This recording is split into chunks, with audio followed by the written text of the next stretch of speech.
అందరికీ నమస్కారం. నా పేరు కవిత. నేను నర్సాపూర్ ఫారెస్ట్‌లో డంపింగ్ యార్డ్ పెడదామని ప్రభుత్వం నిర్ణయించుకుంది. దానికి వ్యతిరేకంగా మేమందరం పోరాడుతున్నాము. మా ఊర్లో గ్రామస్తులు కూడా అందరూ పోరాడుతున్నారు. ఆడవాళ్ళు, మగవాళ్ళు అందరూ పోరాడుతున్నారు. మా గ్రామంలో సెంట్రల్ ఫోర్స్, స్టేట్ ఇంటెలిజెన్స్ వీళ్ళందరూ ఇప్పుడు మా గ్రామంలో పహారా కాస్తున్నారు. అయినా కూడా మేము భయపడకుండా మా పనులన్నీ మానేసుకొని మాకు డంపింగ్ యార్డ్ పీడ పోతే మేము ఇంకా బాగుపడ్డట్టే అని చెప్పి పోరాడుతున్నాము. ఇట్లా సోషల్ మీడియాకి వచ్చి నాలాగే ఎంతోమంది మాట్లాడుతున్నారు. ప్లీజ్ మమ్మల్ని సపోర్ట్ చేయండి. మేము మాట్లాడే మాటలు వినండి, అర్థం చేసుకోండి, మా బాధను అర్థం చేసుకోండి. మా బాధలో నిజం ఉంది అనుకుంటే మా వీడియోని షేర్ చేయండి. ఈ వీడియోని నా గురించి నేను చేయట్లేదు. నా ప్రాంతంలో ఈ డంపింగ్ యార్డ్ పీడ మాకు పోవాలి, మేము మా బాధ ప్రజలకు అర్థం కావాలి, ఆ బాధ ప్రభుత్వానికి చేరాలని మేము ఈ వీడియో చేస్తున్నాను. దయచేసి వీడియో చూస్తున్న వాళ్ళందరికీ ధన్యవాదాలు. నచ్చితే కంపల్సరీ షేర్ చేయండి. మాకు ఈ సహాయం చేసి పెట్టండి. మీరు 6 నెలల కిందట మా ఆరోగ్య శాఖ మంత్రి దామోదర రాజనరసింహ గారి దగ్గరికి మా వాళ్ళందరూ వెళ్ళి వినతి పత్రం ఇచ్చిరంట. ఏమనంటే మాకు డంపింగ్ యార్డ్ వద్దు, ఇది తీసేయండి ఇక్కడ నుంచి అని చెప్పి వినతి పత్రం ఇస్తే తీసుకొని సరే ఆలోచిస్తాను నేను, కానీ మీకు 100 పడకల ఆసుపత్రి ప్రకటిస్తాను, నేను ఆసుపత్రి కట్టిస్తా, మీ ఏరియాలో గుమ్మడిదరి ఏరియాలో ఒక 5 ఎకరాల భూమి నాకు చూపియండి అని చెప్పిండంట. ఈ 150 ఎకరాల భూమి అయితే ప్రభుత్వం గుర్తించింది, మా వాళ్ళకి తెలియదు. మా వాళ్ళ దొంగ సంతకాలు పెట్టుకొని ప్రభుత్వము ఇది మాదే గవర్నమెంట్ భూమి అని చెప్పి 150 ఎకరాల భూమి ప్రభుత్వం ఎప్పుడో గుర్తించేసి డంపింగ్ యార్డ్ ఇక్కడ పెట్టేద్దామని చెప్పి నిర్ణయించుకొని మొన్న అర్ధరాత్రిని దొంగచాటున దొంగలే వస్తారు కదా. అర్ధరాత్రి పూట పనులు చేయడానికి ఎవరు వస్తారు? దొంగలే వస్తారు. మా ఇళ్ళ మీదకి పోలీసు వాళ్ళని పంపించి మా పిల్లలందరినీ పోలీస్ స్టేషన్లో పెట్టి మొత్తం లారీలలో మొత్తం సామాన్లు తీసుకొచ్చి డంపింగ్ యార్డ్ పనులు స్టార్ట్ చేశారు. అయితే ఆ డంపింగ్ యార్డ్ పనులు ఎట్లా ఆపించాలి ఏంటి అని మా దగ్గరికి ప్రజాప్రతినిధులు ఎవ్వరూ వస్తలేరు. ఓట్లు అడిగించుకోవడానికి మాత్రం మా చెవులు మొత్తం తూటాలు పడతాయి, చెవులలో రంధ్రాలు పడతాయి. వాళ్ళ పాటలు విని నేను పులి నన్ను ఒకడొస్తాడు, నేను అన్న నన్ను ఒకడొస్తాడు, తమ్ముడు నన్ను ఒకడొస్తాడు, అయ్య నన్ను ఒకడొస్తాడు. ఇప్పుడు ఎవ్వరూ లేరు.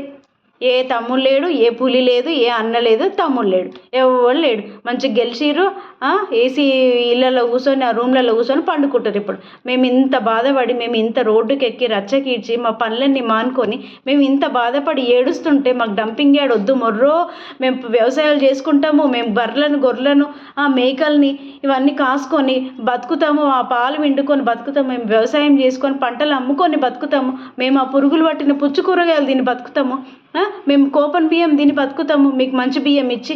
మా దగ్గర లేదు, మరి మాకు ఆ బియ్యం తినేంత ఇది లేదు. మేము మా చేనులో వండిన పంటను అమ్ముకొని కోపన్ బియ్యం తెచ్చుకొని తినే మనుషులం. మేము మా చేనులో వండిన కూరగాయలు అమ్ముకొని ఆ పుచ్చు కూరగాయలు సగం కట్ చేసుకొని తినే మనుషులం మేము. అట్లాంటి వాళ్ళం మేము.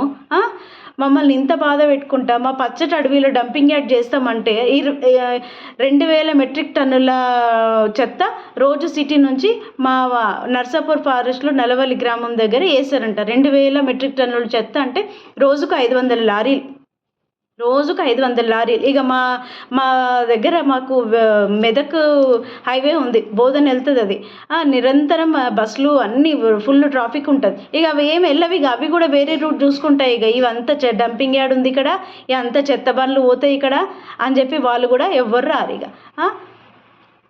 మొత్తము ఇంకా అవి కూడా గ్రామస్తులను కూడా వేరే గ్రామాలు కూడా మీకేం బాధ, మీకు చెత్త బండ్లు మీకు ఓపెన్గా తీసుకెళ్ళాము, మీకేం చెత్త పడది. మొత్తం సీల్డ్ ట్యాంకర్లో తీసుకొని పోతాము, 500 లారీలలో చెత్త తీసుకొని రోజు అక్కడ వేస్తాం. మీకు వాసన రాదు, మీకు ఇది రాదు, అదే రోజు గగ్గోలు పెడుతున్నాను నేను కూడా వీడియోలల్లో. ఏం చేస్తాం, మా బాధ అట్లుంది. ఎవరు తీస్తారు మా బాధ? దామోదర రాజనరసింహ గారికి నేను మనవి చేసుకున్నది ఏంటంటే, మీరు అంత కష్టపడి 100 పడకల ఆసుపత్రి మాకేం ప్రకటించక్కర్లేదు. దామోదర రాజనరసింహ గారు, ప్రజల డబ్బు మాకేం ఖర్చు పెట్టకండి, ఓ పని చేయండి, మా కోసం శ్మశాన వాటిక, ఓ పెద్ద శ్మశాన వాటిక కట్టియండి. చివరికి జరిగేది అదే కదా. ఆ శ్మశాన వాటికతోని మీ పేరు గిన్నీస్ వరల్డ్ రికార్డులోకి ఎక్కుతుంది. ఆరోగ్య శాఖ మంత్రి కదా మీరు అంత పుణ్యం మూట కట్టుకోండి. మాకు చివరికి జరిగేది అది. భోపాల్ గ్యాస్లో ఏం జరిగింది? 1984లో నేను పుట్టక ముందు జరిగింది. 100 మంది చనిపోయినారు. 3 రోజులు గ్యాస్ లీక్ అయిపోతే 100 మంది చనిపోయారు. ఇప్పుడు నిరంతరం గ్యాస్ లీక్ అవుతుంది, నిరంతరం వాసన వస్తుంది మాకు. చెత్తతో నిరంతరం మా పశువులు చచ్చిపోతాయి. మేము రోగాల బారిన పడతాము. మేము రోగాల బారిన అంటే మీకు ముందే తెలుసు. మాకు రోగాలు వస్తాయి, అక్కడ డంపింగ్ యార్డ్ పెడితే మాకు రోగాలు వస్తాయి, మేము రోగాల బారిన పడతాము అని చెప్పి మాకు 100 పడకల ఆసుపత్రి శాంక్షన్ చేసినావా? వద్దు, అదేం మాకు వద్దు. మాకు 100 పడకల ఆసుపత్రి అవసరం లేదు, కానీ శ్మశాన వాటిక కట్టి నీ పేరు మీద కట్టి మాకు ఇంత పుణ్యం మూట కట్టుకుంటున్నావు. ఒక్క నాయకుడు లేడు, ఒక్క మంత్రి లేడు. అమ్మ ఎక్కడ పోయినావమ్మ? కొండా సురేఖమ్మ, అనసూయమ్మ, అడవి బిడ్డ అని చెప్పినావు కదా, మా దగ్గరికి రా అమ్మ, మా సమస్యలు విని స్పందించు జర. మా దగ్గరికి అనసూయమ్మ, మా దగ్గరికి రావడానికి నువ్వు చెప్పులు నెత్తిన పెట్టుకొని మూటలు ఎత్తుకొని రానవసరం లేదమ్మా మా దగ్గరికి. నువ్వు హాయిగా కార్లో మంచి రోడ్డు ఉంది మాకు, ఆ రోడ్డు మీద రావచ్చు మా దగ్గరికి. అమ్మ కొండా సురేఖమ్మ, నువ్వు జిల్లా ఇన్ఛార్జ్ మంత్రివేమో నాకు తెలిసి నువ్వు జిల్లా ఇన్ఛార్జ్ మంత్రి ఉన్నట్టున్నావు. రామ్మా, అనవసరంగా అడగకుండా సమంత గురించి మాట్లాడుతావు, వాళ్ళ గురించి మాట్లాడతావు, వీళ్ళ గురించి మాట్లాడతావు, అడగకుండా మాట్లాడతావు. మరి మేము ఇంత అడిగి మొత్తుకుంటున్నాం కదమ్మా, మేము ఏడుస్తున్నాం కదమ్మా, మా సమస్య పైన స్పందించు. మీ సీఎంకి చెప్పు. మీ సీఎం కూడా ఇద్దరు చనిపోతే, సినిమా దాంట్లో ఇద్దరు చనిపోతే వాళ్ళు చనిపోవడం కూడా బాధాకరం. పిల్లాడు ఇంకా హాస్పిటల్లో ఉన్నాడు, తల్లి చనిపోయింది. చనిపోతే ఇద్దరు చనిపోతే అసెంబ్లీలో గంటన్నర సేపు మాట్లాడతాడు. ఇప్పుడు ఎందుకు స్పందిస్తలే? మరి మీరెవ్వరు ఎందుకు స్పందిస్తలే? మేము ఓట్లు వేయలేమా? మేము ఓట్లు వేసినాం కదా, మిమ్మల్ని గెలిపించినాం కదా, పాత గవర్నమెంట్ బాగాలేదనే మిమ్మల్ని తెచ్చుకున్నాం కదా. మరి ఏంది పీడ మాకు? ఎందుకు ఇంత పచ్చని ప్రకృతిలో డంపింగ్ యార్డ్ చేద్దామని ఎందుకు? హైకోర్టు కూడా అంటే ప్లేస్ ఖాళీ, గవర్నమెంట్కి ఖాళీ ప్లేస్ ఎక్కడ ఉంటే అక్కడ డంపింగ్ యార్డ్ పెట్టుకోవచ్చు.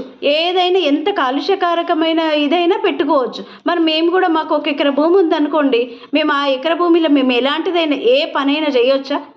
హైకోర్టు మాకు ఏం మెసేజ్ ఇస్తుంది ప్రజలకి?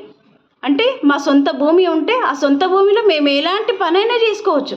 అది ఎవ్వరికి ఇబ్బంది కలిగినా, ఏమి ఇబ్బంది కలిగినా కూడా ఎలాంటి పనులైనా చేసుకోవచ్చు. ఏమో అంటారు చూడు, 3 అడుగుల జాగా ఇస్తే ముల్లోకాలు ముంచినట్టు. మీరు ఏం చేస్తారమ్మమ్మ? 150 ఎకరాల జాగా కాదు ఇక్కడ సమస్య. ఆ 150 ఎకరాలలో ఏం పెడుతున్నారు అనేది సమస్య. మెల్లమెల్లగా దాంట్లో డంపింగ్ యార్డ్ చేసి రోజుకు 500 లారీల చెత్త తీసుకొచ్చేసి మా నెత్తిన పెట్టి మమ్మల్ని 5-6 గ్రామాల ప్రజల్ని మొత్తం అక్కడి నుంచి ఎలగొట్టి ఏదో మీకు పెద్ద ప్లాన్ ఉంది. ఒక్కరు కదులుతలేడు, ఒక్క నాయకుడు లేడు, ఒక్క రాజకీయ నాయకుడు లేరు, ఒక్క తెల్ల బట్టలు లేవు, ఏం లేవు. ఇప్పుడు అన్నీ చల్లబడ్డాయి. మేము ఇంత మొత్తుకొని ఇంత ఏడుస్తుంటే కూడా ఎవరు సపోర్ట్ చేస్తలేరు. ఎవరు మా దగ్గరకు వచ్చి అడిగింది లేదు. మా బాధ ఏంది, మీ కథ ఏందని అడిగింది లేదు. మేమంతా పిచ్చోళ్ళలా కనిపిస్తున్నామా? రైతులం. మేము ఏం చేస్తాము? మా ఊర్లో మొత్తం మీ ఇంటెలిజెన్స్ మీకు ఓ రోజు రిపోర్ట్ ఇస్తలేదా? ఏం జరుగుతుంది ఊర్లో? రైతులు ఎంత బాధపడుతున్నారు, ఏం వాళ్ళ పనులలో పోతున్నారా, ఏం చేస్తున్నారా? ఏం రిపోర్ట్ ఇస్తలేదా మీకు?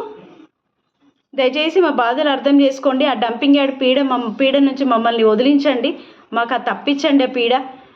మీ పెద్దోళ్ళతో మాట్లాడి జర డంపింగ్ యార్డ్ క్యాన్సిల్ చేయించే బాధ్యత తీసుకోండి. మా ప్రజలు మా మీద ఒత్తిడి తెస్తున్నారు అని చెప్పి ఆలోచించండి జర.